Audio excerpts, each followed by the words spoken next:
ಮಟ್ಟದಲ್ಲಿ ಅಖಿಲ ಭಾರತ ಕೃಷಿ ಕೂಲಿಕಾರ ಸಂಘ 1980ರಲ್ಲಿ ಪ್ರಾರಂಭ ಆದ ನಂತರ ಈವರೆಗೆ ಕೃಷಿ ಕೂಲಿಕಾರರನ್ನ ಈ ಸಂಘ ಸಂಘಟಿಸ್ತಾ ಇದೆ.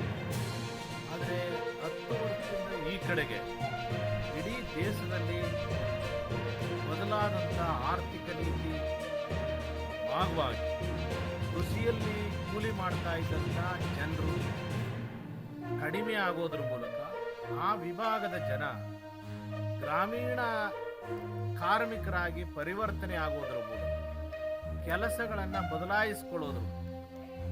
ಆ ಕೆಲಸಗಳಲ್ಲಿ ಬಹಳ ಪ್ರಮುಖವಾಗಿ ಒಂದು ಗಾರ್ಮೆಂಟ್ ಇಂಡಸ್ಟ್ರಿಗೆ ಹೋಗೋದು, ಎಳ್ನೀರು ಕೀಳುವಂಥದ್ದು, ತೋಟದ ಕೆಲಸ ಮಾಡುವಂಥದ್ದು, ಅದಲ್ಲದೆ ಪೆಟ್ರೋಲ್ ಬಂಕ್ ಕೆಲಸ ಮಾಡುವಂಥದ್ದು, ಹೋಟೆಲ್ ಕಾರ್ಮಿಕರಾಗಿ, ಕಾರ್ಖಾನೆಗಳ ಕಾರ್ಮಿಕರಾಗಿ, ಬೇರೆ ಬೇರೆ ಮತ್ತೆ ಕಲ್ಯಾಣ ಮಂಟಪಗಳಿಗೆ ಕೆಲಸ ಮಾಡಲಿಕ್ಕೆ ಹರಿದು ಹಂಚಿ ಹೋಗಿ ಅವರ ಜೀವನ ಇವತ್ತು ಸಾಕಷ್ಟು ಬದಲಾವಣೆ ಆಗಿದೆ.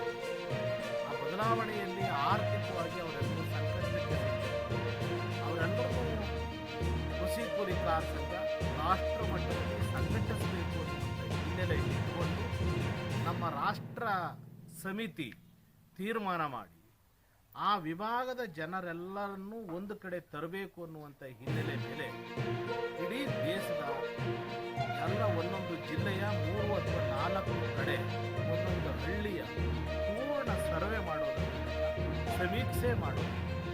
ಆ ಸಮೀಕ್ಷೆಯನ್ನು ಒಟ್ಟು ಸಮಗ್ರೀಕರಿಸಿ ಇಡೀ ದೇಶದಲ್ಲಿ ಗ್ರಾಮೀಣ ಕಾರ್ಮಿಕರಾಗಿ ಯಾವ್ಯಾವ ರೀತಿ ಬದಲಾವಣೆ ಆಗಿದ್ದಾರೆ, ಕೃಷಿ ಕೂಲಿಕಾರರು ಎಷ್ಟು ಸಂಖ್ಯೆಯಲ್ಲಿದ್ದಾರೆ, ಬಡ ರೈತರು ಎಷ್ಟು ಸಂಖ್ಯೆಯಲ್ಲಿದ್ದಾರೆ ಅನ್ನುವಂಥದ್ದನ್ನು ಒಂದು ತಿಳ್ಕೊಳ್ಳಿಕ್ಕಾಗಿ ಈ ಒಂದು ಸಮೀಕ್ಷೆಯನ್ನು ನಾವು ಮಾಡ್ತಾ ಇದ್ದೀವಿ. ಇವತ್ತು ಮಳವಳ್ಳಿ ತಾಲೂಕಿನ ಬಂಡೂರು ಗ್ರಾಮದಲ್ಲಿ ಈ ಒಂದು ಸಮೀಕ್ಷೆಯನ್ನು ನಮ್ಮ ಕೃಷಿ ಕೂಲಿಕಾರ ಮುಖಂಡತ್ವ, ಜಿಲ್ಲಾ ಮುಖಂಡತ್ವ ಈ ಕೆಲಸವನ್ನು ಮಾಡ್ತಾ ಇದೆ.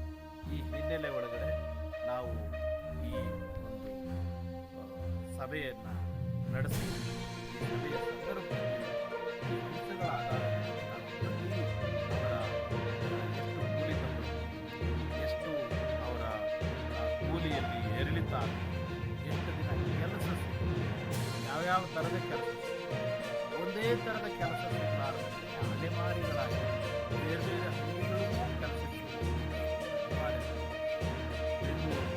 ಪಟ್ಟಣ ಪ್ರದೇಶಗಳಲ್ಲೂ ಸಹ ಮನೆಗೊಬ್ಬರಾದ್ರೂ ಇವತ್ತು ಬೇರೆ ಬೇರೆ ಪ್ರದೇಶಗಳಲ್ಲಿ ಇವತ್ತು ವಾಸ ಮಾಡ್ತಾ ಇರುವಂಥದ್ದನ್ನು ಸಹ ನಾವು ಕೇಳಿರೋದ್ರಿಂದ ಅದೆಲ್ಲವನ್ನು ಸಮಗ್ರವಾಗಿ ತಿಳ್ಕೋಬೇಕು. ಈ ಸಮೀಕ್ಷೆಯ ಆಧಾರದಲ್ಲಿ ಒಟ್ಟು ಮಾಡಿ ಅಲ್ಲದೆ ಬಹಳ ಪ್ರಮುಖವಾಗಿ 3 ದಿನದಿಂದ ಅಮೇರಿಕಾದ ಟ್ರಂಪ್ ಇವತ್ತು ದೇಶದ ಮೇಲೆ ಹಲ್ಲೆಯನ್ನು ಹೊರಟಿ ಏನು 27% ತೆರಿಗೆಯನ್ನು ಹೇಳಿದರು. ರಷ್ಯಾದವರ ಜೊತೆಯಲ್ಲಿ ವ್ಯಾಪಾರ ಮಾಡ್ತಾ ಇದ್ದಾರೆ ಭಾರತದವರು ಒಂದು ಕಾರಣ 50% ತೆರಿಗೆಯನ್ನು ಹಾಕೋದ್ರ ಮೂಲಕ ಇಲ್ಲಿ ಭಾರತದಲ್ಲಿ ಉತ್ಪತ್ತಿ ಮಾಡುವಂಥ ಶ್ರಮಿಕ ವಿಭಾಗದ ಮೇಲೆ ದೊಡ್ಡ ತೆರಿಗೆ ಬರೆಯನ್ನು ಎಳಿಲಿಕ್ಕೆ ಅವರು ಟ್ರಂಪ್ ಮಾಡುವಂಥ ನೀತಿಯನ್ನು ಅಖಿಲ ಭಾರತ ಮಟ್ಟದಲ್ಲಿ ನಮ್ಮ ಸಂಘ ಸಂಪೂರ್ಣವಾಗಿ ಖಂಡಿಸ್ತದೆ. ಖಂಡಿಸೋದ್ರ ಜೊತೆಗೆ ಆ ನೀತಿಯನ್ನು ವಾಪಸ್ ತಗೋಬೇಕು. ಮತ್ತೆ ಭಾರತ ಸರ್ಕಾರ ದೃಢವಾಗಿ ಈ ವಿಷಯದಲ್ಲಿ ತೀರ್ಮಾನಕ್ಕೆ ಬಂದು ಅವರ ಗೊಡ್ಡು ಬೆದರಿಕೆಗೆ ಮಣೆ ಹಾಕಲಾರದೆ ಅಂತ ತಿರಸ್ಕರಿಸುವಂಥ ಕೆಲಸದಿಂದ ಈ ದೇಶದ ಸರ್ಕಾರ, ಕೇಂದ್ರ ಸರ್ಕಾರ ಮಾಡಬೇಕು. ಮೂರನೇದಾಗಿ ಮೊನ್ನೆ ಧರ್ಮಸ್ಥಳದಲ್ಲಿ ಏನು ಅಸಹಜ ಸಾವಿನ ಬಗ್ಗೆ SIT ತನಿಖೆಯಾಗಿ ಸಂಪೂರ್ಣವಾಗಿ ಅಲ್ಲೊಂದು ತನಿಖೆಯ ಭಾಗವಾಗಿ ಹಳೆ ಬರಹವನ್ನು ಕೊಡ್ತಾ ಇದೆ. ಇದರ ಭಾಗವಾಗಿ ಅಲ್ಲಿ ಯೂಟ್ಯೂಬ್ ಸ್ವತಂತ್ರ ನಮ್ಮ ಮಾಧ್ಯಮದಲ್ಲಿ ಹೋಗಿದ್ದಾರೆ. ಅಲ್ಲಿ ದಾಳಿ ಮಾಡಿರುವಂಥ ಖಂಡನೀಯ ಸ್ವತಂತ್ರ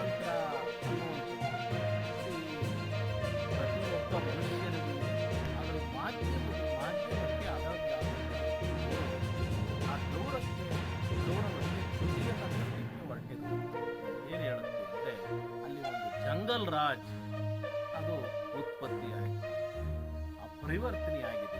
ಕಾರಣ ಹೆಸರಿಗೆ ಧರ್ಮದ ಸ್ಥಳ ಧರ್ಮಸ್ಥಳ ಅಂತ ಹೇಳ್ತಾರೆ.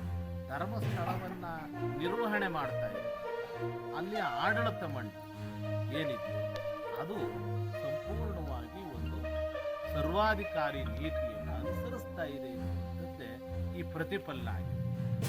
ಅದೊಂದು ಈ ಪಾಳೆಗಾರಿ ಮನೋಭಾವನೆಯನ್ನ ಇಟ್ಕೊಂಡಿದೆ. ಮತ್ತೆ ಅಲ್ಲಿಯ ರೈತರನ್ನ ಕೂಲಿಕಾರರನ್ನ ಒಕ್ಕಲಿಸಿ ಸಾಕಷ್ಟು ಸಾವುಗಳನ್ನು ಮಾಡಿದ್ದಾರೆ. ಪ್ರತಿಮಲತ ಒಂದು ಅವರು ಚುನಾವಣೆ ತಂದೆ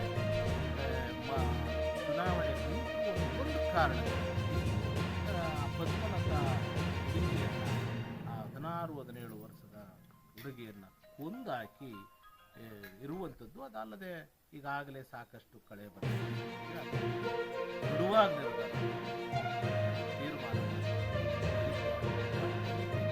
ಕರ್ನಾಟಕದ ರಕ್ಷಣೆಯನ್ನು ಕೊಡಬೇಕು. ಕೊಡೋದ್ರಿಂದ ಯಾರು ಅಪರಾಧಿಗಳಾಗಿದ್ದಾರೆ ಅಪರಾಧಿಗಳು ಯಾವುದೇ ಮುಲಾಜಿಲ್ಲ ನ್ಯಾಯಾಂಗ